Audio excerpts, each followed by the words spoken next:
Bonjour, je vais vous présenter le corrigé du croquis de géographie des pays riches et des pays pauvres.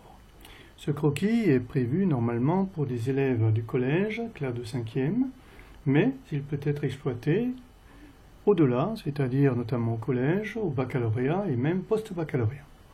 Alors il s'inscrit dans la série de tous les croquis de géographie que je propose, et je signale que, comme tel, il faudrait en principe débuter par le téléchargement du PDF correspondant, vous le trouvez également gratuitement sur le site, de faire l'exercice à l'aide notamment du cartoflash dédié, c'est-à-dire le cartoflash espace mondial, qui vous donnera les réponses aux questions posées, et vous pouvez également vous servir du mini-carto correspondant, c'est-à-dire toujours espace mondial, pour tracer dans un premier temps vos esquisses de croquis avec un logiciel sur un écran. Quand vous avez fait tout cela, vous vous reportez à ce corrigé et pas à pas, je vais vous donner les réponses attendues. Donc, premier écran, bien sûr, une page de présentation. On clique sur la main. Deuxième écran, c'est une publicité, direz-vous. Non, ce n'est pas réellement une publicité, c'est un conseil, un très très grand conseil, un conseil auquel je tiens beaucoup, c'est-à-dire que pour réussir des croquis et des schémas de géographie, utilisez s'il vous plaît un normographe. Moi, je préconise bien sûr le minigraphe, qui est une production qui a été faite avec l'association que j'ai l'honneur de présider. Ce minigraphe est donné contre un don minimum de 7 € pour une unité ou 5,50 € si ce sont plusieurs normographes. Mais vous pouvez très bien en acheter un aussi dans le commerce. Ça ne pose pas de problème, mais surtout, utilisez un normographe afin d'avoir des cercles proportionnels pour les villes et non plus des œufs de Pâques, même si Pâques est une fois par an. Ceci étant dit, on poursuit. Donc, méthodologie du croquis. Là, vous avez par exemple une image du cartoflage dont j'ai parlé, cartoflage prof, qui vous permet de réaliser des cartes thématiques, qui apporte la réponse aux questions posées. Vous avez le fameux mini-carto, c'est-à-dire ce logiciel qui vous permet de construire sur un écran directement votre croquis ou votre schéma. D'ailleurs, ici, c'est un schéma. Et vous voyez bien ici que vous avez le fameux minigraphe, c'est-à-dire ce normographe qui est intégré au logiciel. Vous pouvez le lire, bien entendu. On poursuit donc la problématique du croquis lui-même, c'est-à-dire pays riches et pays pauvres, à vous de le lire. Et de toute façon, vous l'avez en principe déjà lu, puisque c'est la même chose que sur le PDF. On poursuit, et voilà l'écran de travail. Cet écran se présente de la manière suivante. Bien sûr, le fond de carte. Bien au milieu, vous avez en haut, ici, sur votre gauche, dans un rectangle jaune, une question qui est posée. Cette question est identique à celle qui est posée sur le PDF. Vous avez sur votre droite un rectangle beaucoup plus grand en blanc avec des figurés. Ces figurés seront utilisés pour confectionner votre croquis. Cela et aucun autre. En revanche, vous ne pouvez pas cliquer sur les figurés ici présents. Pourquoi? Parce qu'il s'agit d'une étape pas à pas. J'essaie de vous apprendre à construire et à produire des croquis de géographie, non pas à cliquer un petit peu au petit bonheur à la chance sur des figurés. Vous avez ici au milieu un pavé, vous voyez, qui change de couleur. Ce pavé intitule figuré ponctuel, linéaire, surface et flèche, que vous avez là aussi. Et ce sont des réponses que vous allez pouvoir donner à la question posée. Voyons voir. Depuis les années 80, une limite spatiale nord-sud est utilisée pour définir la fracture entre pays riches et pays pauvres. Même si elle est remise en question aujourd'hui, comment la représenter sur votre croquis? Évidemment, par le pays riche et pays pauvres. Donc la première des choses, on essaie de reproduire cette fameuse limite spatiale nord-sud qui date des années 80, sur laquelle on va se baser pour construire notre croquis. Alors, 4 réponses seraient théoriquement possibles. Pour dessiner cette fracture, on peut utiliser un figuré ponctuel, un linéaire, un figuré de surface ou un figuré de flèche. Alors, certes, nous sommes en 5e, ici c'est relativement plus simple, dirais-je, puisque si on utilise à bon escient ce rectangle-ci, c'est-à-dire celui de droite, on se rend compte qu'il n'y a pas de figuré ponctuel sur tout le croquis, il n'y a pas de figuré de flèche non plus sur tout le croquis, donc il me restera le linéaire et la surface. Mais il s'agit ici d'un apprentissage.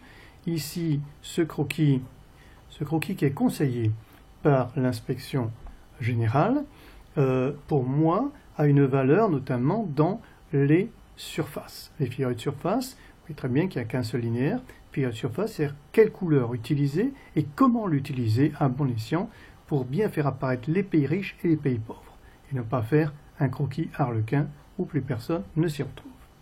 Donc je réponds à ma question, comment dessiner une limite, figuré linéaire ou figuré de surface. Deux figurés me sont proposés. Ici, pas d'hésitation, ça ne peut pas être de surface. Linéaire, séparation, limite, limite, linéaire. Donc je clique dessus et j'ai plusieurs choses. D'abord, le rectangle ici s'est transformé en conseil. Donc d'abord c'est le bon choix, donc on félicite. Et il est indiqué ici pourquoi il faut ce figurer-là.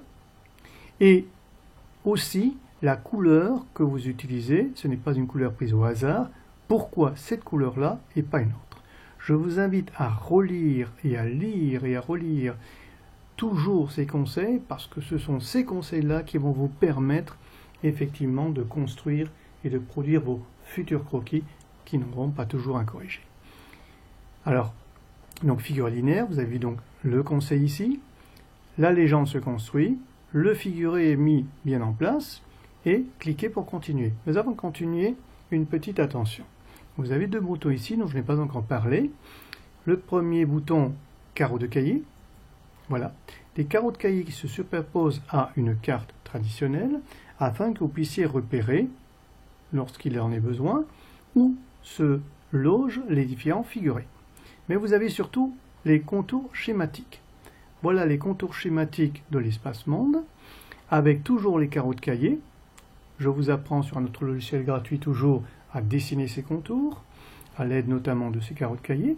Mais là, vous pouvez, avec ce contour schématique, repérer exactement où passe la limite et reproduire, par exemple, ce schéma dans une composition lorsque vous serez dans les classes supérieures. Pour le moment, je décoche les deux boutons, je n'en ai pas besoin. Et comme m'y invite le bouton, je poursuis.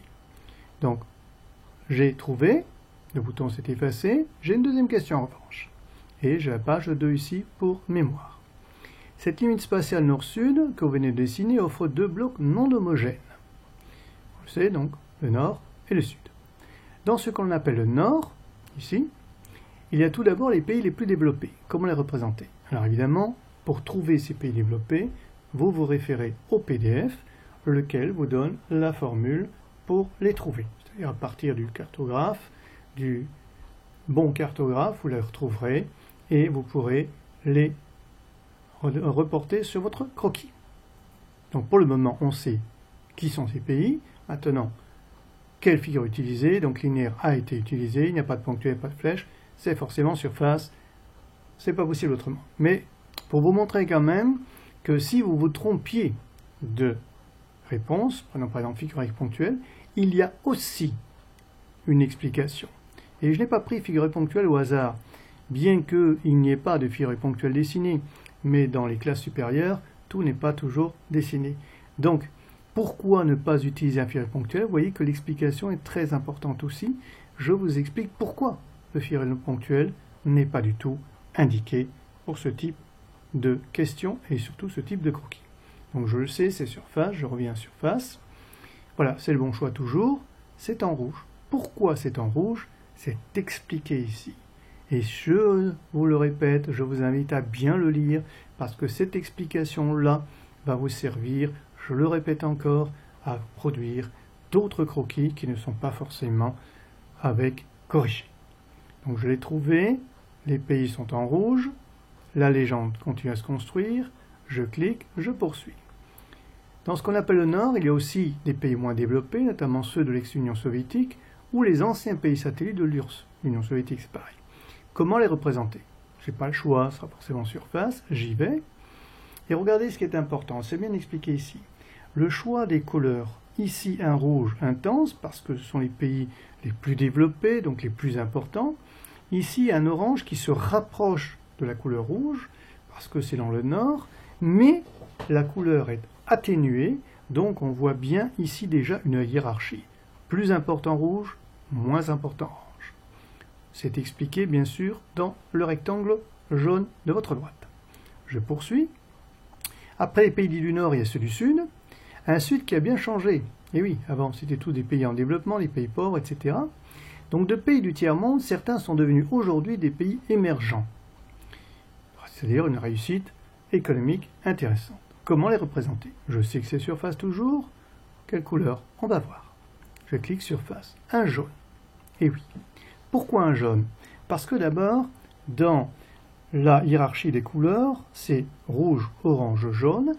Mais normalement, le jaune, si c'est une vraie hiérarchie, le jaune est légèrement atténué, c'est-à-dire moins important que l'orange. Or, ici, je veux montrer que la couleur jaune est bien entendu inférieure au rouge-orange, mais qu'elle est supérieure à toutes les autres. Je veux faire ressortir, très bien ressortir ce jaune, c'est-à-dire en pays émergent. Il faut qu'on voit bien cette émergence. Et seul un jaune un peu appuyé me permettra de le faire. Pas trop, mais un peu. C'est expliqué ici, je viens de vous le dire. Je poursuis. Dans les pays du Sud, on a aussi des grands producteurs de pétrole à haut revenu. Ce sont des pays qui produisent du pétrole. Alors, on ne va pas les nommer tous, mais ceux qui ont de très hauts revenus. On saura que c'est la couleur aussi, bien sûr, puisque c'est toujours de surface. Mais quelle couleur? Je clique dessus. Alors, un vert. Un vert, oui, mais pas n'importe lequel. On pourrait me dire, oui, mais c'est un vert, ça veut dire végétation. Non. Sur toutes les cartes, on représente le pétrole avec la couleur verte. Donc, je prends le vert. Mais ici, pour montrer que c'est un vert qui a un haut revenu, donc qui est intéressant, important, je ne mets pas un vert foncé, je mets un vert un peu pâle, mais presque un vert fluo. C'est-à-dire, je prends le vert le plus clair de la boîte de crayon et j'appuie légèrement. C'est écrit. Donc, ce vert-là se rapproche de ce jaune dans le sens où ils émergent tous les deux et ressortent du croquis. Regardez bien, vous voyez une ligne nord ici avec un rouge bien accentué, un orange qui est déjà plus faible en tonalité, et vous avez un sud qui se dessine, malgré le blanc qui est encore là, avec un jaune qui marque à l'œil et un vert qui marque à l'œil. Évidemment, on regarde, le jaune, on sait pas émergent, c'est quelque chose qui brille, comme de l'or, voilà, ça brille. Et le vert, qu'est-ce que c'est? Alors, pays pétrolier à haut revenu. Je poursuis. On trouve aussi ceux qui, par des voies diverses, essaient d'atteindre le développement. Alors, c'est-à-dire, ce ne sont pas les pays émergents, ce ne sont pas les pays à haut revenu, mais ils essaient d'atteindre le développement. C'est certainement le bataillon des pays qui vont suivre. Alors là aussi, ça va être surface. Quelle surface? Voilà. C'est un jaune encore, mais très atténué. C'est ce fameux jaune qu'on aurait dû attendre après l'orangé. Eh bien, on le retrouve. Donc on voit bien la différence entre ce jaune qui apparaît comme brillant quand même et ce jaune très atténué. Ce sont des pays qui essaient de s'en sortir. Donc ils essaient d'atteindre le jaune. Ils ne pourront pas atteindre le vert pour une raison très simple, parce qu'ils n'ont pas de pétrole. Ça, c'est une particularité, un particularisme. En revanche, ce jaune-là essaie, jeu des couleurs, essaie d'atteindre ce jaune-là. Et pourquoi pas ce rouge? Pour le moment, on n'y est pas. Je poursuis. Et parmi les pays du Sud, toujours, il y a ce qu'on appelle les pays les moins avancés, c'est-à-dire ceux qui ont des retards bien accumulés. Comment les représenter? Évidemment, toujours surface, je n'ai pas le choix. Surface. Alors, c'est un gris. Oui. Pourquoi un gris? Pour plusieurs raisons. D'abord, on a l'habitude d'avoir le gris comme étant une couleur assez neutre dans le sens où l'on dira par exemple, triste même, l'on dira un temps gris. Un temps gris, ce n'est jamais un beau temps. C'est un temps maussade, c'est un temps qui ne plaît pas. Donc ici, le gris va être apparenté à quelque chose qui n'est pas positif. Surtout lorsqu'il se trouve non loin d'un jaune presque brillant, d'un vert qui attire, presque vert fluo, et qui se trouve à côté d'un jaune qui aspire, un jaune très pâle qui aspire à devenir jaune. On voit très bien que c'est comme, regardez bien la carte, on dirait un espèce de trou, de néant.